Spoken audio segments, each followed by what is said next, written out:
नमस्कार, श्री स्वामी समर्थ. आज गुरुवार स्वामींचा दिवस. आजच्या दिवशी आपण ह्या पारंपरिक ज्वेलरी मेकिंगच्या कोर्सची सुरुवात करतोय. तर त्यामध्ये काय-काय इन्क्लूड आहे? तर कोल्हापुरी साज, जोंधळे मणिगुंड, बोरमाळ, तनमणी, चिंचपेटी, आणखीन पिळाची ठुशी हे सगळं पार्ट 1 मध्ये येतं. याचं सगळं मायक्रो प्लेटेडचं म्हणजे चांगल्या क्वालिटीचं मटेरियल आपण देतो. त्यासोबत सुया, पकड, दोरा सगळं त्याच्यासाठी लागणारं सामान आपण देतो. नोट्स येतात, व्हिडिओ लिंक्स सुद्धा येतात. तर हा आठवड्यातनं 3दा आपला क्लास असतो आणि महिनाभराचा त्याचं ड्युरेशन आहे. त्याची फी 6,000 आहे. ती तुम्ही जमेल तसे 2 टप्प्यात भरू शकता.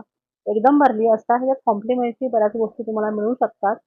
हे अशा प्रकारचं मटेरियल सगळं आपण देतो आणि ह्यामध्ये फक्त ज्वेलरी मेकिंग नाही बरं का. त्यासोबत मार्केटिंग, प्राईस कशा काढायच्या, कस्टमर सपोर्ट कसा करायचा, इन्व्हॉइस, कोटेशन्स या सगळ्या लिखापडीच्या गोष्टी पण यामध्ये आपण इन्क्लूड करतो.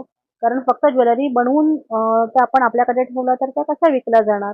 तर त्यासाठी मार्केटिंग स्किल्स असणं गरजेचं आहे. सोशल मीडिया अप्रोच कसा करायचा? स्टेटसला लावताना काय काळजी घ्यायची? आपलं ब्रँडिंग कसं करायचं? हे सगळं यामध्ये इन्क्लूड आहे बरं का. त्याचे कुठलेही वेगळे चार्जेस तुम्हाला नाही आहेत. जी काही फी भराल त्यामध्ये हे मटेरियल, नोट्स, व्हिडिओ लिंक आणि हे सगळं बाकीचं तुम्हाला इन्क्लूड असतं आणि लाईफ टाईम सपोर्ट आहे. सो आता पार्सल निघालेत